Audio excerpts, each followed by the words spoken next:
اعوذ باللہ من الشیطان الرجیم بسم اللہ الرحمن الرحیم نحمدہ ونصلی علی رسولہ الکریم۔ انتہائی قابل احترام سامعین و حاضرین، مجھ سے اچھے لوگوں، السلام علیکم ورحمۃ اللہ وبرکاتہ۔ تھروسی پڑھ لیں۔ اللہم صلی علی محمد وعلی آل محمد۔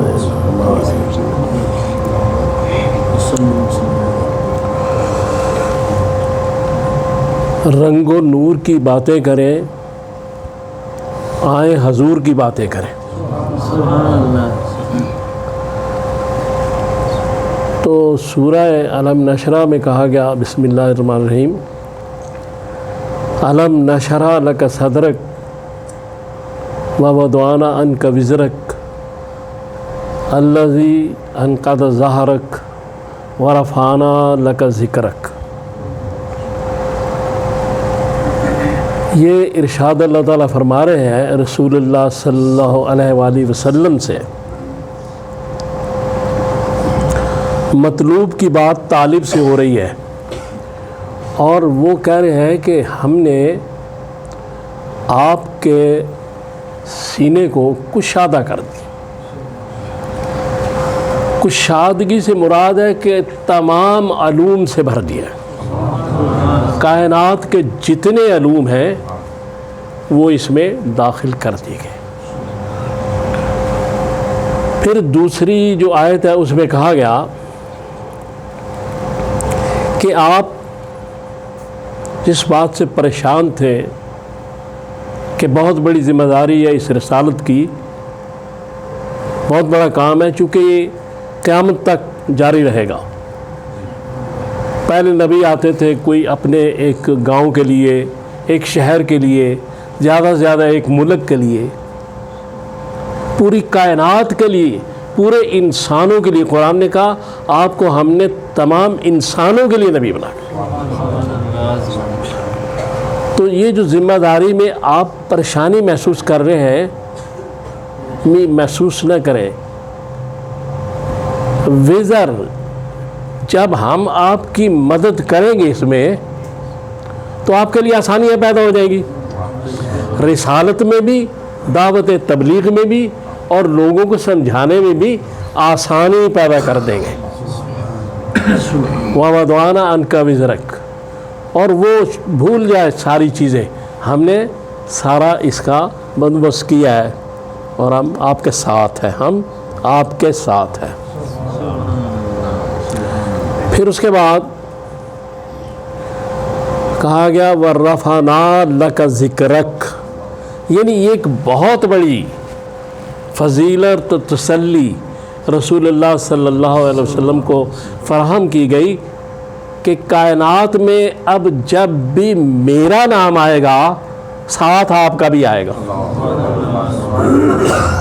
اذان میں، نماز میں، اقامت میں، کلمہ میں، جہاں بھی آئے گا آپ کا نام میرے نام کے ساتھ ساتھ آئے گا۔ تو حضرت موسیٰ علیہ السلام نے ایک زمانے میں، قرآن میں یہ بات موجود ہے، کہا تھا کہ یا اللہ، جب فرعون کی طرف جانے لگے تھے کہ میرا سینہ کھول دے، تو اللہ نے کوئی جواب نہیں دیا، کیونکہ علم نشرح تو کسی اور جگہ تھا نا، اس لیے وہاں جواب نہیں دیا۔ حضرت ابراہیم علیہ السلام نے کہا کہ میرے ذکر کو بڑھا دے، تو جواب نہیں دیا گیا، بات وہاں کی گئی، جواب یہاں دیا گیا کہ وَرَفَعْنَا لَكَ ذِكْرَكَ۔ اور ذکرک کا مقصد یہ ہے کہ آپ کا جو ذکر ہے وہ اذان میں، نماز میں، اس کے بعد فرشتوں کی محفل میں، اور فرشتے آپ کا ذکر کر رہے ہیں، تورات میں آپ کا ذکر، انجیل میں آپ کا ذکر، قرآن میں آپ کا ذکر، ہر جگہ آپ کا ذکر ہوگا، اور اتنی رفعت دیں گے آپ کے ذکر کو کہ ساری کائنات حیران ہو جائے گی۔ پھر حضور سرور کائنات جب تشریف لائے اس دنیا میں، ربیع الاول کے مہینے میں، تاریخوں میں اختلاف ہے، ٹھیک ہے، اختلافات تو ہمارا ہر کام میں ہی ہے، کیا کیا جا سکتا ہے، اس کا کوئی بندوبست نہیں ہو سکتا اختلاف کا، وہ تو رہتا رہے گا، ہمیں اختلاف سے ہٹ کے بات کرنی ہے، وہ یہ کہ حضور آئے تو صحیح نا، یہ حقیقت ہے، اس دنیا میں حضور آئے اور حضور پھر گئے، یہ بھی حقیقت ہے۔ یہ دونوں حقیقتیں اپنی جگہ موجود ہیں، تاریخ کوئی ہو اس پہ بحث نہیں کی جا سکتی، ہمیں اسے غرض نہیں، لیکن یہ تو حقیقت ہے حضور آئے اور گئے۔ تو اس کے لیے میں ایک جملہ اکثر بولتا ہوں کہ جب آپ آئے تو اس جہان کو مبارک، کیونکہ برکتیں لے کر آئے، سارے مقصد قحط ختم ہو گیا، جانور جو تھے وہ اچھے ہو گئے، ٹھیک ٹھاک ہو گئے، اور جہاں میوہ جات نہیں ہوتے تھے وہاں میوہ جات شروع ہو گئے۔ تو جب گئے تو اس جہان کے لیے مبارک، ان کے لیے باعث برکت، یہاں آئے تو ان کے لیے باعث برکت۔ جہاں جس کو وما ارسلناک الا رحمت للعالمین کہا گیا، وہ ساری کائناتوں کے لیے رحمت ہے، وہ یہاں بھی آئے گا رحمت ہوگا، وہاں بھی جائے گا رحمت ہوگا، تو اس میں تو کوئی دو رائے نہیں ہے۔ لہذا اب بات یہ ہے کہ محمد رسول اللہ صلی اللہ علیہ وآلہ وسلم کا شق صدر جو ہے یہ 2 دفعہ ہوا۔ یہ جو مسلم کی کتاب الایمان باب الاسراء میں یہ موجود ہے حدیث پاک کہ جب آپ 4 سال کے تھے تو جبریل علیہ السلام آئے اور انہوں نے آپ کا شق صدر کیا، اور اس میں سے جو معاملات اللہ تعالیٰ کی طرف سے دیے گئے تھے وہ ڈالے اور کچھ ٹھیک کیے۔ یہ وجہ اس لیے تھی کہ حضور سرور کائنات صلی اللہ تعالیٰ علیہ وسلم 40 سال بعد مبعوث ہوئے۔ 40 سال تک جو حضور کا عرصہ تھا اس دنیا میں، اس دنیا کے اندر، اس عرصے کو بھی شریعت کے اندر ہی رہنا تھا۔ تو جب شریعت کے اندر رہنا تھا تو نبی سے کوئی کام خلاف شریعت نہیں ہو سکتا تھا، اس لیے 4 سال کی عمر میں شق صدر کر دیا گیا کہ نہ نبی، اب یہ کوئی نبی حرام کام نہیں کرے گا، یہ صاحب شریعت ہے، یہ بت پرستی نہیں کرے گا، یہ شراب نوشی نہیں کرے گا، یہ دوسرے کام نہیں کرے گا۔ جو کام قرآن حرام قرار دے گا وہ قرآن آنے سے پہلے نبی نہیں کرے گا۔ اور پھر 40 سال بعد وہ نبی جو کسی مدرسے میں نہیں گیا، کسی سکول میں نہیں گیا، کسی استاد سے نہیں پڑھا، اس نبی نے جو کلمات شروع کیے، جو وحی الہی اور اللہ کی گفتگو جب اس نبی کے زبان سے نکلتی تھی تو اس کے ایک ایک جملے کا جواب نہ اس وقت اور نہ آج تک کائنات کا بڑے سے بڑا عالم دے سکا ہے۔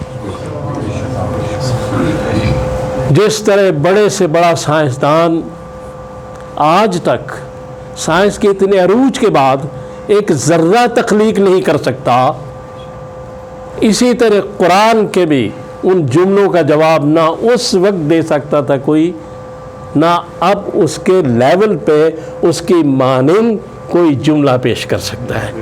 40 سال خاموش رہنے کے بعد وہ معلم کائنات جب بولا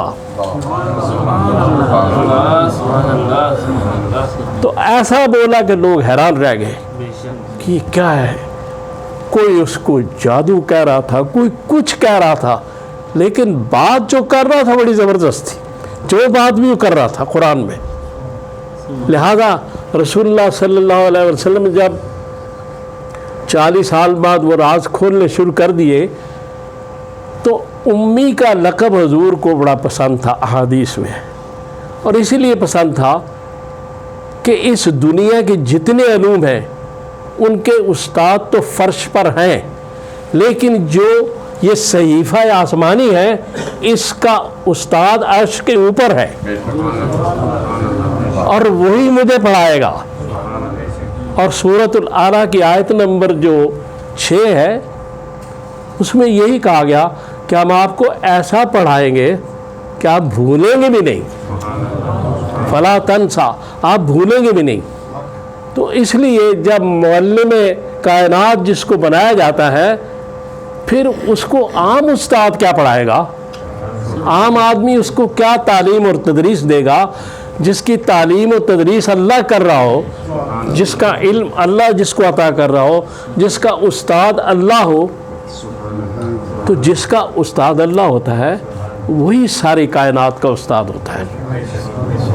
تو ایک دو شعر میں اپنے پیش کر دوں نعت کے۔